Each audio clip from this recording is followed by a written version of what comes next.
Shoshilinch xabar. Maktab o'quvchisi maktabda otishma sodir etdi. Toshkentdagi ba'zi ko'chalar vaqtincha yopiladi. Assalomu alaykum. Siz Turfa xabar kanalidasiz. Videoni oxirigacha tomosha qiling va fikringizni izohlarda qoldiring. Rossiyadagi maktabda o'quvchi o't ochdi.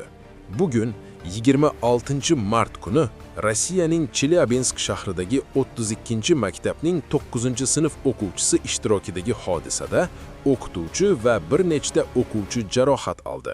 Bu haqda Mashq xabar berdi. Xabarlarga ko'ra voqea dars paytida sodir bo'lgan. 15 yoshli o'quvchi sinfga kirib, avval ikki o'qituvchiga gaz balonidan foydalangan, keyin esa sinfdoshiga qarata o't ochgan. Keyin voqea joyidan qochishga urinib, derazadan sakrab tushib, oyog'ini sindirib olgan. Hujumchi va jarohatlangan qiz hozirda kasalxonaga olib ketilgan. Jabrlangan o'qituvchilardan biriga kimyoviy kuyish tashxisi qo'yilgan. Sinfdoshlari va tanishlarining so'zlariga ko'ra, o'quvchi odatda xotirjam va jiddiy bo'lgan. Shuningdek, karate bilan ham shug'ullangan. Dastlabki ma'lumotlarga ko'ra, voqea o'quvchining sinfdoshiga nisbatan rashkidan kelib chiqqan bo'lishi mumkin. Aytilishicha, u aynan shuning uchun maktabga qurol bilan kelgan. Tergov organlari qotillikka urinish bo'yicha jinoiy ish qo'zg'atdi. O'quvchining otasi Artur K. o'g'li qurolni qayerdan olganini bilmasligini aytdi. U 41 yoshda edi. Shaxmat o'ynagan va o'g'lini ushbu sport turiga jalb qilgan.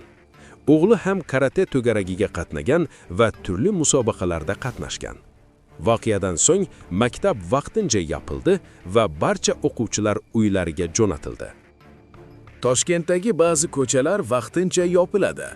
O'zbekiston duatlon chempionati va poytaxtda bo'lib o'tadigan Xalqaro Toshkent marafoni 2026 tadbirlari munosabati bilan bir qator ko'chalarda transport harakati cheklanadi. Bu haqda shahar ma'muriyati ma'lum qildi.